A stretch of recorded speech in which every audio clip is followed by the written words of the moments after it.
Did you know that from over 500,000 tons of potatoes each year, humans create more than 3 billion cans of Pringles enjoyed around the world? And yet, they remain completely different from Lay's. Instead of being sliced from fresh potatoes, Pringles are recrafted with a perfectly engineered curve and flawless crispness, an industrial masterpiece where technology and flavor merge into one, creating a global icon of the snack world. The journey of every Pringles chip begins in the vast potato fields, where each tuber is carefully harvested, sorted, and transported to modern factories. There, instead of being cut like traditional chips, the potatoes are transformed into fine powder, then molded with millimeter-level accuracy. When you hear that familiar pop as the can opens, it's more than just a sound. It's the echo of a timeless innovation. So pop open your favorite flavor, sit back, and join Agriculture Insight as we uncover the fascinating secrets behind the chips that have taken over taste buds across the globe.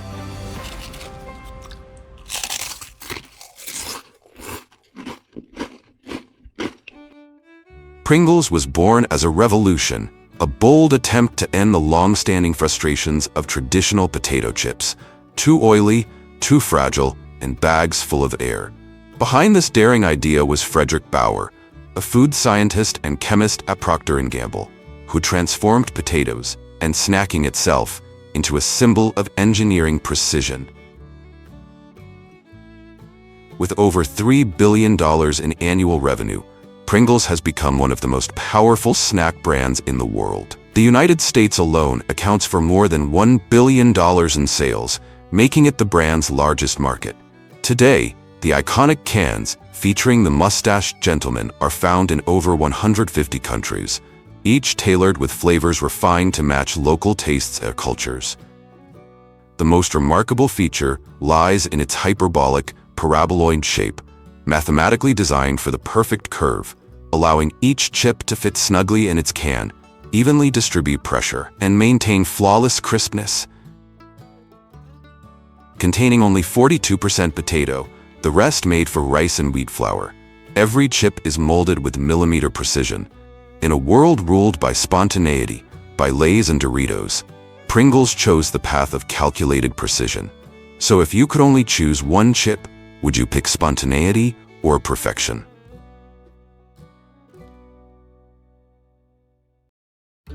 And now, let's travel to Idaho, where the cool climate and elevation of over 1,200 meters and the loose, fertile alluvial soil from the Rocky Mountains have created some of the most ideal conditions on Earth for growing potatoes. As Idaho enters early autumn, massive potato diggers begin to roll across the endless potato fields stretching to the horizon. At the front of each machine lies a dual-blade digging system with automatic depth control, guided by underground sensors. As the machine moves forward, the steel blades cut about 20 centimeters deep into the soil, gently lifting entire rows of potatoes to the surface. Immediately after, the vibrating screen mechanism kicks in, generating thousands of subtle tremors that separate soil, roots, and pebbles without scratching the delicate skins. Each row of freshly unearthed potatoes is then laid neatly on the field, ready for the next stage of collection.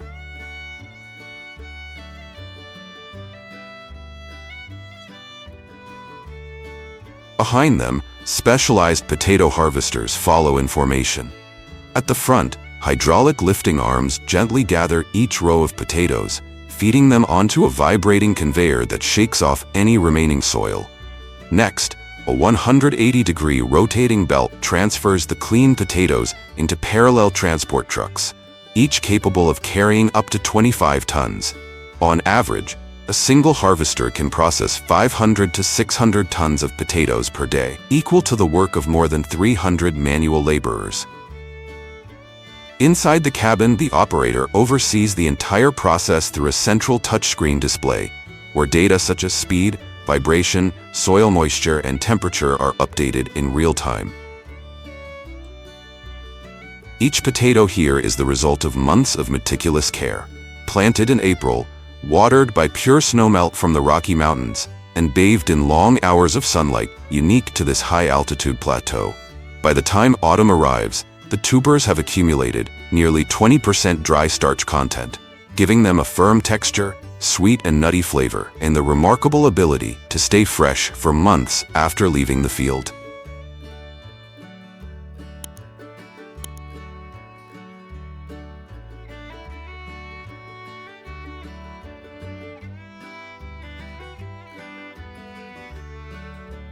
The freshly harvested potatoes then move onto the pre-sorting line. On the conveyor belt, each tuber is carefully inspected, and any that are too small, misshapen, or damaged are removed.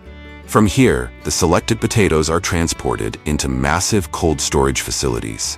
Inside, the temperature is maintained between 7 to 10 degrees Celsius, with a relative humidity of around 90 to 95%, the ideal range for long-term storage. If the humidity drops too low, the potatoes begin to lose moisture, their skins wrinkle, and the flesh becomes soft, reducing starch quality and natural sweetness. Under these controlled conditions, the potatoes stay firm, retain their starch structure, and resist sprouting for many months after harvest.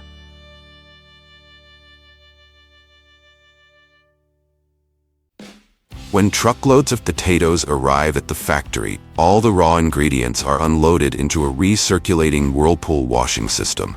Inside, high-pressure water jets combined with continuously moving chain conveyors create a powerful swirling current that makes the potatoes gently tumble against each other, washing away mud, small stones, and other impurities clinging to their surfaces. A standard industrial wash tank in a potato processing plant like Pringles can hold up to 40,000 liters of water, allowing it to clean between 20 and 25 tons of potatoes per hour. After the first rinse, the stream of potatoes passes through several recirculating wash tanks, ensuring all soil and debris are completely removed. In the final stage, the potatoes enter a rotary drum washer, a stainless steel cylinder nearly 5 meters long. Inside, the drum rotates slowly at about 10 to 20 revolutions per minute, while hundreds of high-pressure water jets spray from every direction. As the potatoes tumble and gently rub against one another, any remaining fine dirt or residue trapped in the eyes is washed away. By the time they exit the drum, the potatoes are virtually spotless, their skins smooth and clean, ready for the next stage of processing. After washing, the potatoes move through an automated scanning and sorting system. Here, optical sensors and high-resolution cameras scan each potato, taking less than a millisecond to analyze its size, color, and surface integrity. Potatoes that are too small, cracked, bruised, or discolored are gently removed from the conveyor by air jet ejectors, separated for use as secondary material. Only those meeting precise standards of size, weight, and surface quality continue forward, ready for the peeling, cutting, and processing stages ahead. At this stage, the process enters a critical turning point. Inside the abrasive drum peeler, whose inner surface is lined with sandpaper-like material, the outer skin of each potato is completely removed after just a few gentle rotations. Within 1 hour, 10 tons of potatoes are transformed, leaving behind only the smooth golden flesh, ready to continue its journey.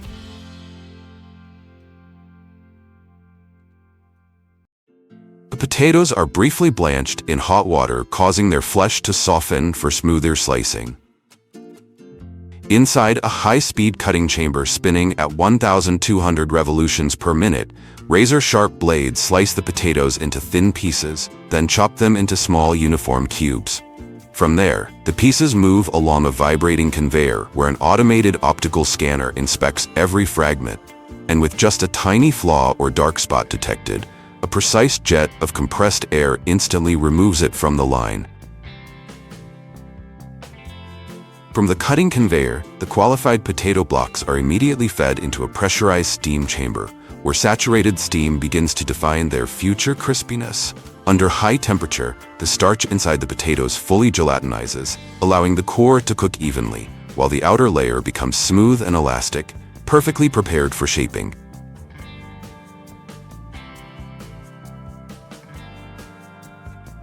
Immediately after cooking, the softened potatoes fall into a massive industrial mixer, where they are mashed into a smooth paste and thoroughly filtered to remove any fibrous residue.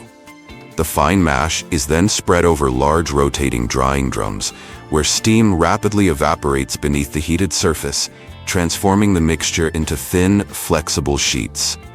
As they peel off the drum, these sheets crisp and crack, breaking into dry flakes that are later milled into fine potato powder.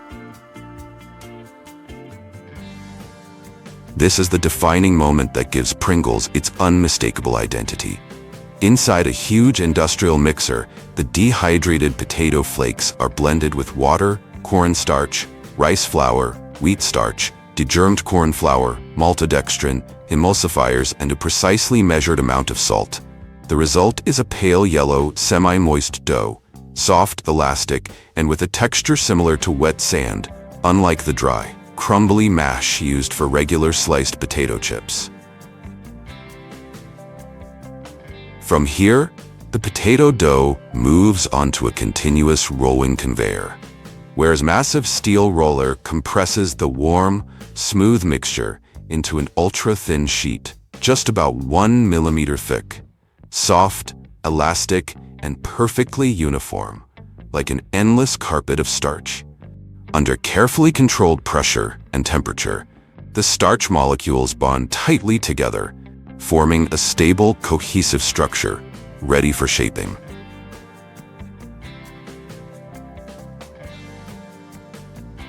The dough sheet then passes through a rotary cutter, continuously stamping out neat oval shapes, affectionately nicknamed doughballs by the factory workers.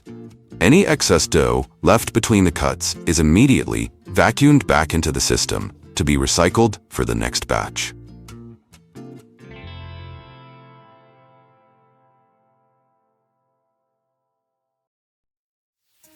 Frying is the most crucial stage for any snack brand. For Pringles, the edges of each slice are fixed while the center gently puffs up when it meets the hot oil, forming the iconic double-curved shape.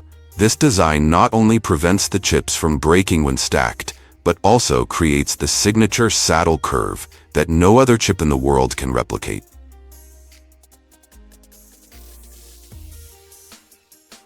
And after all the transformations, this is the moment when Pringles finally receives its soul, the seasoning. Just 11 seconds after frying, each crisp is blasted with hot air to remove excess oil. On the conveyor belt, thousands of chips pass through a flavoring chamber, where a fine mist of seasoning powder coats every surface evenly and firmly. Each day, the factory uses around 2.7 tons of seasoning, producing more than 160 distinct flavors. From Japan's spicy wasabi, Mexico's fiery chili lime, to America's rich cheddar cheese, every Pringles chip becomes a tiny vessel of culture, carrying the taste of different corners of the world. And the most fun way to explore them? Stack multiple flavors together and take one big bite, because with every crisp snap, you might discover a combination you never imagined before. At the end of the production line, the perfectly curved Pringles slices stack themselves in flawless order on the conveyor belt, like a disciplined army falling into formation. The mechanical system then compresses them into a straight column, wraps them in a protective film, seals the metal bottom, and caps the plastic lid on top. Immediately after, the finished cans continue their march into cardboard boxes, typically 12 to 24 cans per case. Before leaving the production line, quality experts conduct blind taste tests under red lighting to evaluate crispiness, flavor, and seasoning balance. Only the perfect batches are sealed, packed into cartons, and loaded onto trucks, ready to join parties, picnics, and joyful moments shared by billions of snack lovers around the world.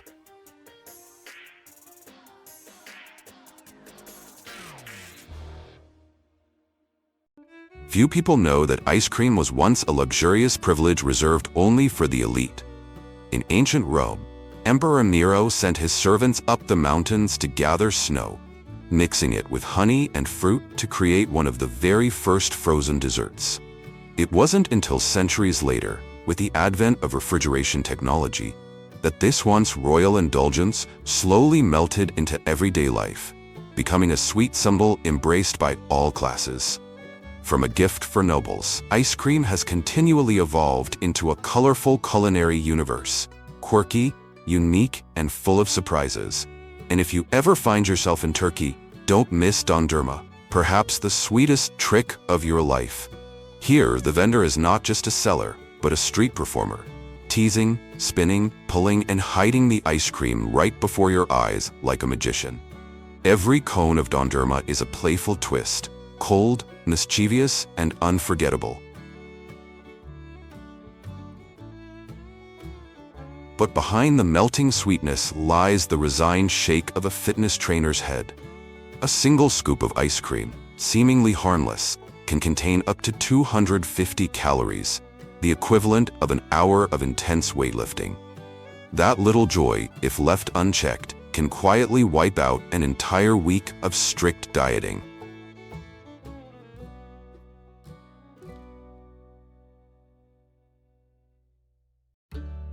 And now, the journey truly begins. Follow me to the dairy farms of Wisconsin, the dairyland of America, the very birthplace of the ice cream you so often enjoy. To achieve the highest quality, the cows are given a carefully balanced diet combined with proper exercise, ensuring endurance and stable productivity. When the time for reproduction arrives, mother cows receive special care so that both the cow and her calf grow strong and healthy. And the very moment the newborn calf takes its first breath, the mother's body begins producing an abundant flow of pure, nutrient-rich milk. From that stream of milk, the journey of crafting delicious ice cream officially takes its first step. When the milking season comes, the cows calmly walk into the automatic milking stations, where every step is fully controlled by advanced technology. Each animal is identified by an ear tag chip that records exact yield, milking time, and health status. On average, each cow produces 25 to 30 liters of milk per day, which is transferred directly through closed stainless steel pipelines into cooling tanks at 4 degrees Celsius, preserving freshness and vital probiotics.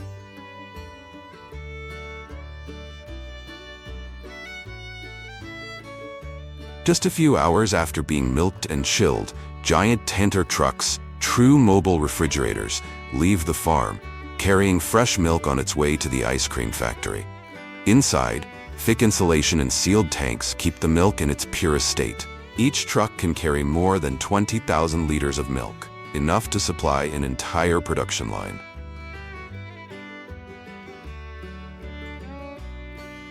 At the factory gate, samples are taken directly from the tank to test for cleanliness, freshness, fat content, and most importantly, antibiotic residues. Just one trace above the extremely low safety threshold. For example, penicillin G is allowed at no more than 0.05 parts per million, and the entire truckload, tens of thousands of liters, will be rejected immediately. Only after passing all these rigorous standards is the milk pumped into the intake system, ready to begin its journey of being transformed into refreshing ice cream.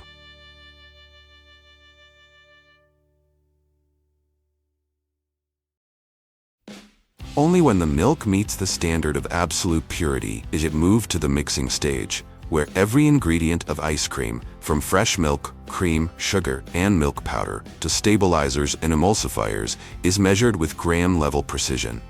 All of them are blended in massive mixing tanks, maintained at 40 to 50 degrees Celsius, so that the sugar dissolves quickly, the fat disperses smoothly, and every component binds evenly. Skip or mishandle this step, and the mixture will separate, sugar will crystallize, or fat will clump, flaws that even the most advanced technology can hardly fix once the ice cream is finished.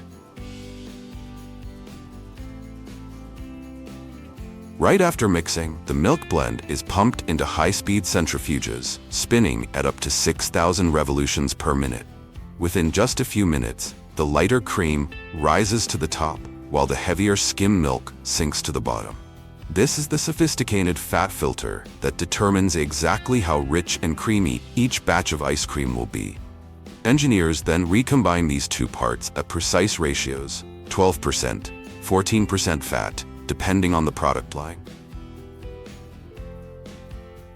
At the same time, milk powder, sugar, and stabilizers are added to boost protein content, enhance smoothness, and maintain structural stability throughout freezing. The result is a perfectly uniform milk base, silky smooth, and ready to enter the pasteurization stage.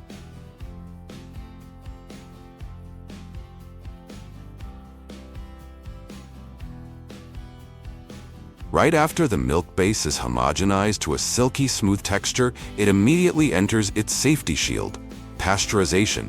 Here, the mixture is heated to 85 to 90 degrees Celsius for about 30 minutes, or treated at a higher temperature for just a few seconds, enough to destroy harmful bacteria and deactivate spoilage enzymes while preserving flavor and nutrients.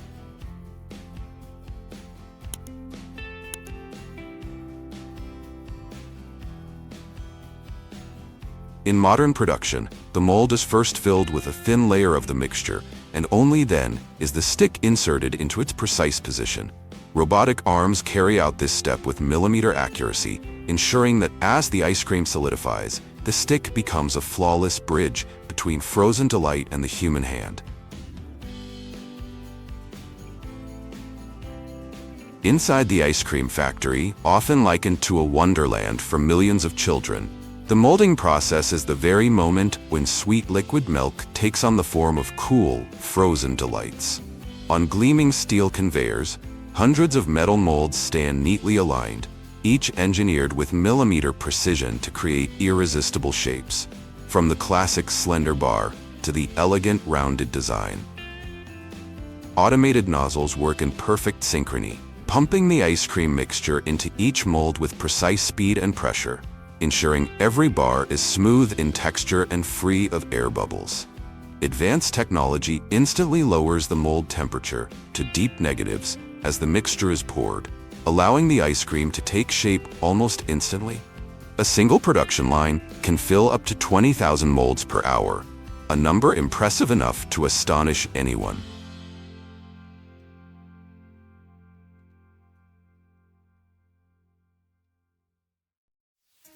After being chilled, the mixture is ready to begin its journey of becoming a finished ice cream. And when it comes to ice cream bars, beyond the cool cream melting on the tongue, there is a silent character that completes the experience: the small wooden stick. It may seem like it's only there to hold, yet sometimes it carries a faint aroma of wood, and many people find themselves absent-mindedly licking the stick, even after the ice cream is gone, savoring the last trace of sweetness. These wooden sticks come in many forms: short, long, round, flat, and are often recycled, ready to begin a new life cycle. Once the ice cream mixture has completely solidified inside the molds, a sophisticated mechanical system gently lifts each bar, releasing it from the icy metal surface without a single flaw. Immediately afterward, these frozen creations are guided through dipping baths or spray nozzles, coating them with layers of melted chocolate, crunchy almonds, or cookie crumbs. The coating process happens swiftly yet with precision, ensuring every bar is evenly covered, glossy, and perfect. It is this harmony between the cool, creamy core and the sweet outer shell that creates an irresistible treat loved by millions.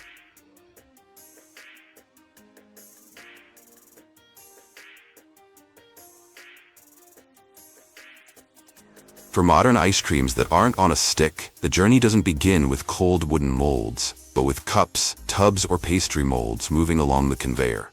Each empty container is placed precisely in its designated spot, ready for filling.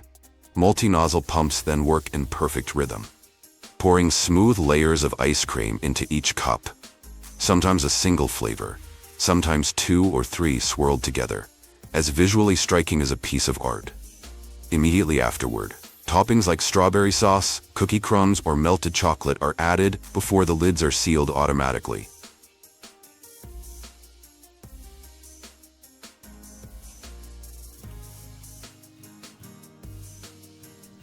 As for the ice cream cone, the timeless symbol of childhood, shape takes priority above all. Golden, crisp cones are locked into place, their flared openings invitingly waiting to be filled. The filling machine must spiral the ice cream evenly, from center to edge, to create a flawless swirl, no breaks, no tilts. A precise jet of sauce is added at the peak, sometimes crowned with a peanut, a chocolate piece, or crunchy toppings, forming the crown of the cone. Every detail, from texture to aesthetics, is meticulously calculated to ensure that when it reaches the consumer, each cone is nothing less than a perfect experience. Every type of ice cream, from the classic stick bar and crunchy cone to tubs and ice cream sandwiches, has its own packaging mold and dedicated production line. Pre-printed plastic film, carrying all product information, is rolled into strips and wrapped around the ice cream at speeds of hundreds of units per minute, then heat-sealed to ensure absolute sterility. This process strictly follows international food safety standards, protecting freshness and flavor while preparing each product for its journey to millions of ice cream lovers around the world. Immediately afterward, the products are transferred into deep-freeze storage rooms, kept at a stable temperature of around -25 degrees.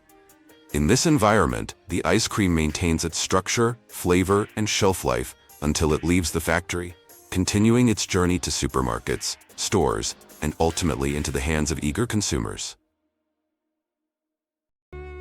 From the sweet tale of a chocolate empire that changed America, let's journey back to where it all began. The cacao farms, where each bitter bean is nurtured to create that legendary sweetness. To encourage pollination, a portion of the husks and branches left after harvest are retained on the ground. This natural mulch helps retain soil moisture and sustains the habitat for tiny flies, the silent pollinators of the cacao orchard. These tiny flies belong to the Forsypomia genus of biting midges, measuring just a few millimeters in size. Yet they play a crucial role in pollinating cacao flowers, which are extremely small and bloom close to the tree's trunk. Without them, cacao yields could drop by up to 90%, silently shaking the entire global chocolate industry. There are two common methods of cacao propagation today: growing from seeds and cutting propagation. Growing from seeds is the simplest method, but the resulting seedlings often vary as they carry different genetic traits. In the same batch, some trees may produce exceptionally delicious pods, while others yield poorly or struggle to adapt to the climate. It's a genetic gamble that many modern farmers are no longer willing to take. In contrast, cutting propagation, taking a branch from the mother tree to grow, produces genetically identical plants with consistent yield and quality. This method is preferred in commercial cacao farms. After being cut from the mother tree, the branches are nurtured in a nursery for about 4 to 5 months to develop a strong root system before being transplanted to the field.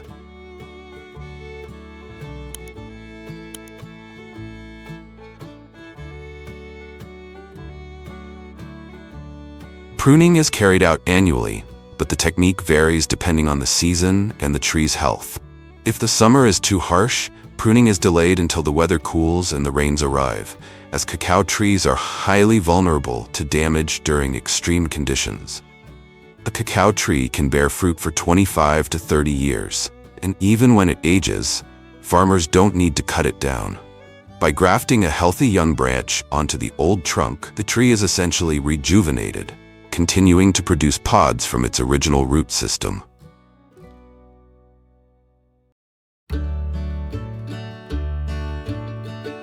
After years of careful cultivation, when the cacao pods turn golden red and a sweet, mellow aroma fills the air, a new chapter begins: the harvest season.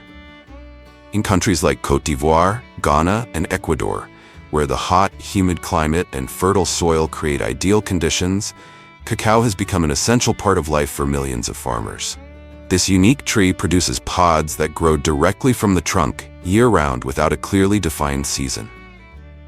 The main cacao harvest runs from October to March, a crucial window that directly influences the flavor of the final chocolate.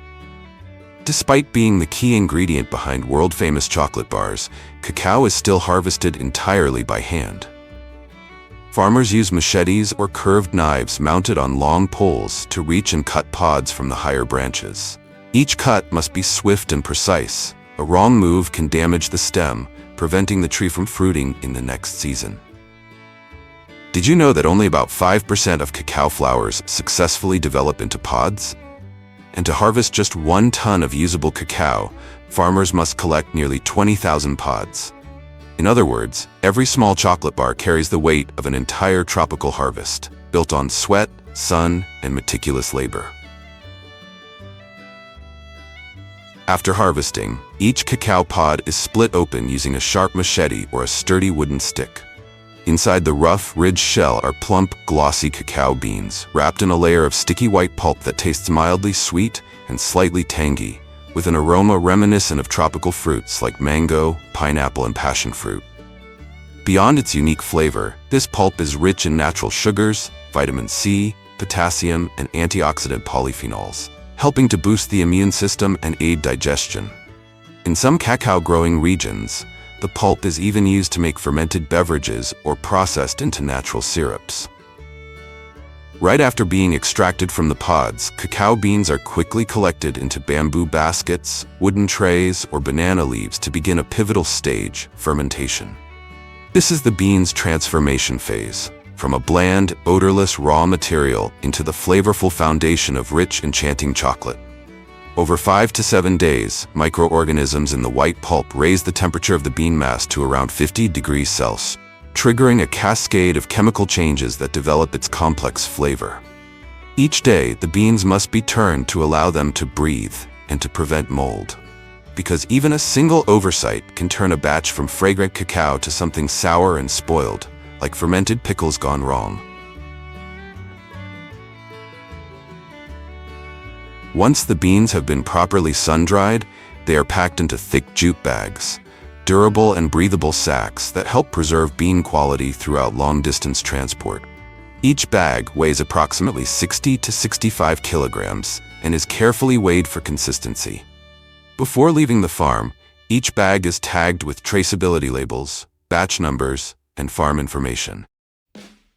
The moment you step into the factory, your senses are immediately hit by the rich aroma wafting from the cacao roasting area, where raw beans are awakened at temperatures reaching 150 degrees Celsius.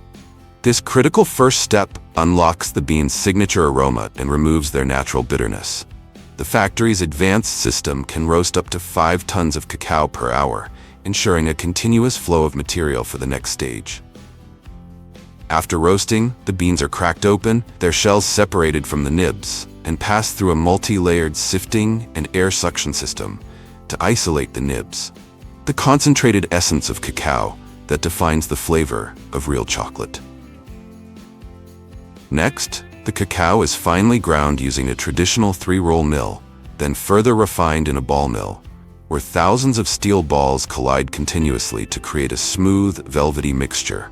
A portion of this is pressed to extract cocoa butter, the prized fat used in later blending stages. After cocoa butter is separated, the mixture is blended with sugar and milk according to Hershey's secret recipe.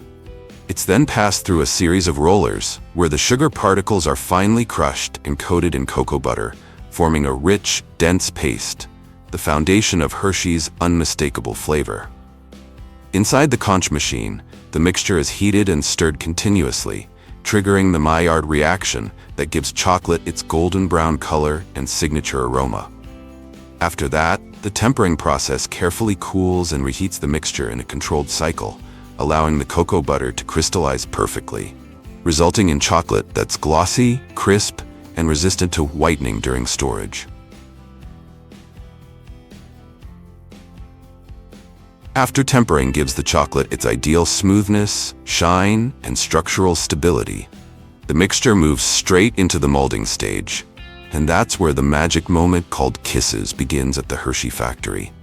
The name kisses comes from the unique motion of the chocolate as it drops onto the conveyor, gently like a kiss landing on cold metal. Once molded, the chocolates enter a long cooling tunnel, so lengthy that its end can't be seen, where they solidify completely.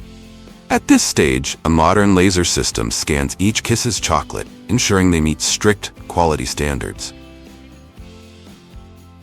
Each iconic candy, with its flat base and pointed tip, is wrapped in silver foil, fitted with the signature paper plume, and gently released into a guiding chute and spiral conveyor, where every movement is precisely controlled.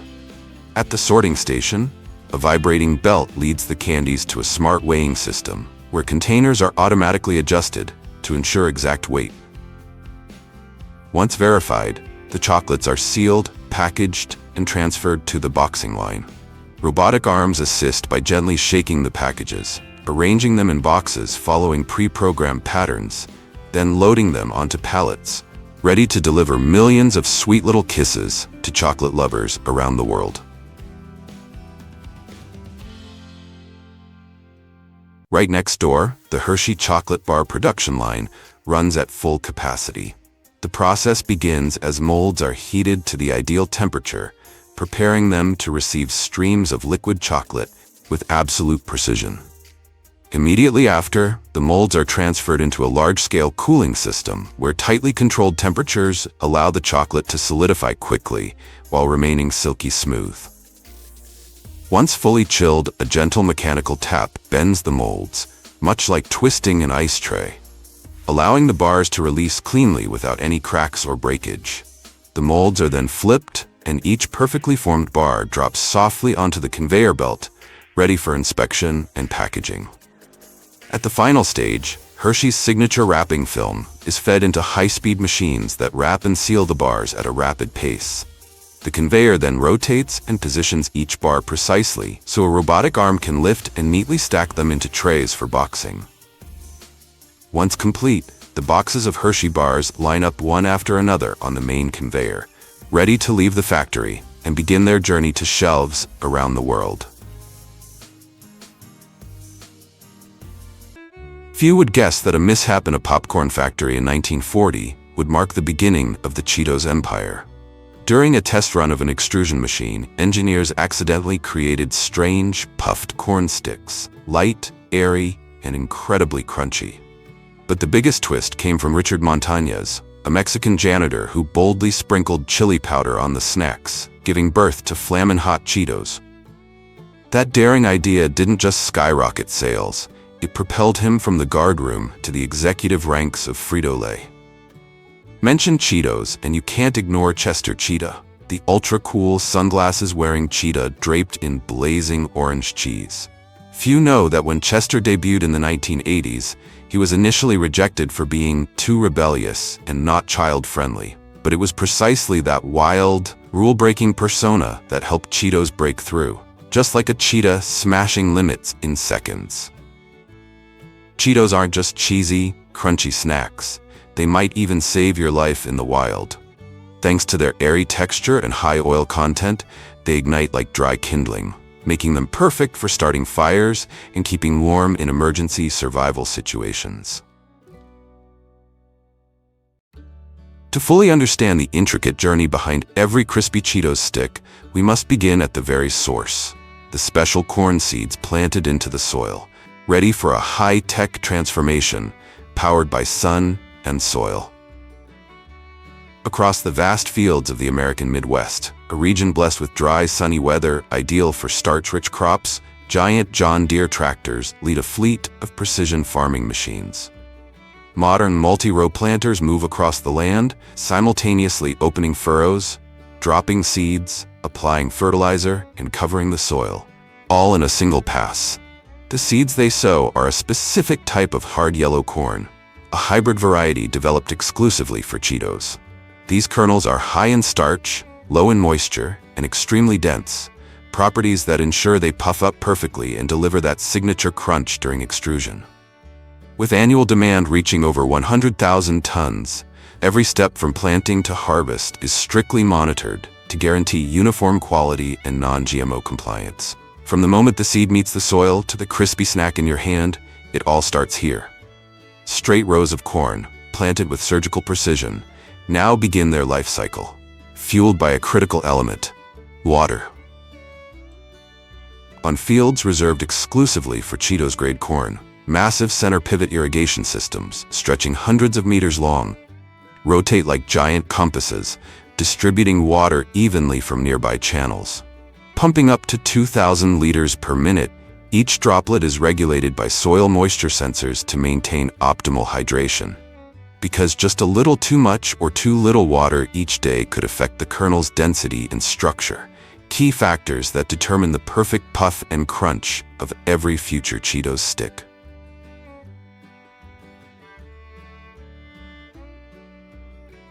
And then, by around July, when the corn silks begin to dry up and the fields turn a golden hue, it's nature's signal that months of careful cultivation are entering the harvest season. The exciting first step in transforming corn into crispy Cheetos. Unlike sweet corn or canned corn, which are valued for their intact ears, the corn used to make Cheetos is selected based on entirely different criteria. What matters isn't the shape, but the kernel's hardness, starch content, and how well it puffs during extrusion, the key to that signature Cheetos crunch. That's why mechanical harvesting is the ideal choice. Fast, efficient, and capable of handling hundreds of hectares in just a few days. Harvesters glide smoothly across the corn rows, using sharp, rotary, or serrated blades to cut the stalks close to the ground. The entire plant is drawn into the machine, where counter-rotating augers take over, stripping off the outer leaves, isolating the high-quality ears, and moving them via conveyor into storage bins or directly into transport trucks.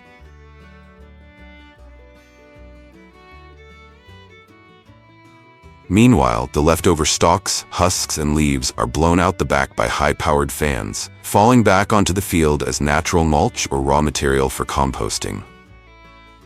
A high-capacity harvester can process up to 15 to 20 tons of corn per hour, equal to the output of more than 100 manual laborers working non-stop. And beyond speed, the machine minimizes bruising, preserving the kernel's structural integrity and ensuring maximum freshness. After harvest, the corn is loaded onto large transport trucks, each carrying around 25 tons, and immediately hauled to nearby processing facilities to ensure the kernels remain as fresh and high quality as when they left the field.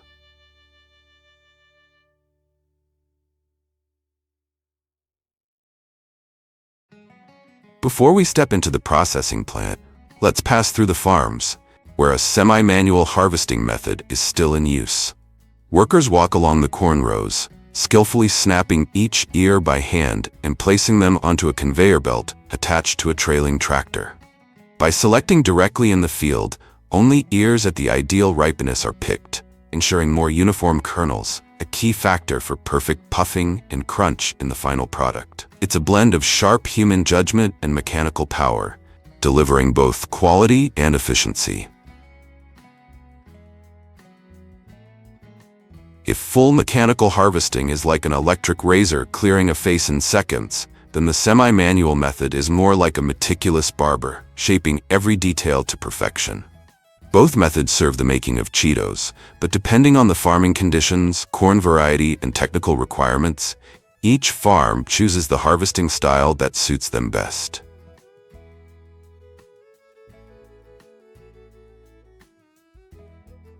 As soon as the corn-filled trucks arrive from the fields, their cargo is unloaded into a staging area and fed onto underground conveyor belts. From there, an inclined belt lifts the corn upward and quickly transfers it into the pre-processing zone inside the factory. Here, workers collaborate with automated sensor systems to inspect the incoming corn. Any ears that show signs of pests, bruising, or fail to meet quality standards are rejected. Only those that meet strict criteria for freshness, size, and color are allowed to proceed, ensuring consistent quality for the entire production batch. After passing the inspection stage, the qualified corn ears are fed into an automatic husking machine, where husks and silks are neatly removed within seconds. The machine uses a system of rotating rollers combined with high-speed cutting blades, all controlled by sensors to maintain consistent cutting force, strong enough to strip away the outer layers, yet gentle enough to leave the kernels intact. Each machine can process between 3,000 to 5,000 ears of corn per hour, far surpassing the output of any manual labor team. All removed husks and silks are collected and sent to a recycling or composting area, where they're decomposed under controlled temperature and humidity conditions, with the help of microbial additives to accelerate natural breakdown. Immediately after, the corn is transferred into a high-pressure washing chamber, where hundreds of clean water jets spray continuously from multiple angles to flush away dirt and impurities.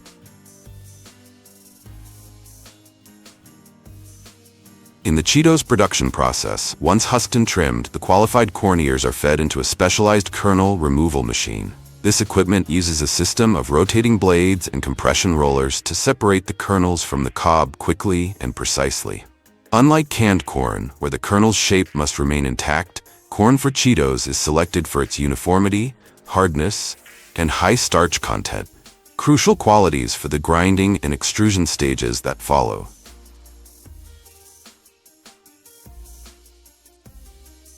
The golden corn kernels are then passed through a continuous washing system, where clean water sprays from multiple angles, combined with vibrating belts to remove leftover husk fragments, light kernels, dust, and any remaining impurities from the separation process. Amazingly, the amount of water used to wash corn in a single day could fill an entire mid-sized swimming pool. But in modern factories, a closed-loop system recycles up to 80% of that water, cutting waste while maintaining strict hygiene standards. After being thoroughly washed, the corn is transferred into a drying chamber set at around 60 to 80 degrees Celsius. This drying process reduces the moisture content to an ideal level, ensuring the kernels are evenly dried, mold-free, and perfectly prepared for the next step, grinding, an essential stage in the making of Cheetos. Once dried, the kernels are fed into an industrial milling system. Inside, high-speed steel rollers crush the corn into a coarse powder known as cornmeal.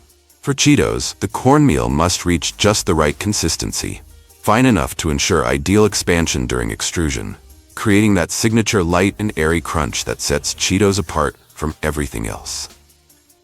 Now that the golden corn kernels are fully prepped, the transformation into crispy Cheetos officially begins. Many people assume Cheetos are just another type of popcorn, crunchy and corn-based. But in reality, crafting Cheetos is a far more complex process, starting with precisely refined cornmeal. From the silo, the cornmeal flows through pipes into automatic weighing hoppers, where each batch is measured with pinpoint accuracy and its moisture content is carefully regulated. Starting at around 10%, the moisture level is increased to 15 to 20% by adding water in precise proportions. The mixture is then fed into a large rotary drum for thorough blending, preparing it for the extrusion stage, where the real transformation begins. The extruder is heated to 280 degrees Celsius, and its internal screw spins at high speed, generating intense friction and heat that turns the cornmeal into a thick, pliable dough. Under pressure reaching up to 300 psi, the mixture is forced through a shaping die and instantly puffs the moment it hits the open air, forming the very first shape of a Cheeto. Unlike regular molding, extrusion doesn't just shape the product, it transforms it. The combination of heat and pressure fundamentally alters the corn's structure, allowing it to expand into Cheetos' signature light, crispy, and airy texture.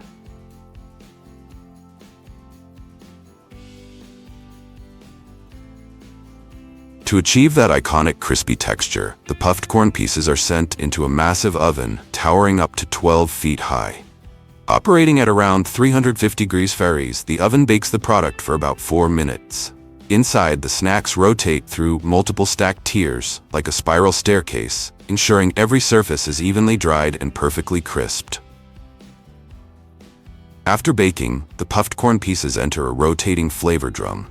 Here, rice oil is blended with real aged cheddar cheese powder, heated and stirred into a smooth, velvety mixture. This cheesy blend is sprayed from one end of the drum, while the snacks tumble through a 25-foot-long rotating chamber, coating each piece evenly in that bold, signature Cheetos cheese flavor. It's in that final spin where the secret cheese formula is added, the very recipe that has the world hooked on Cheetos without ever realizing why.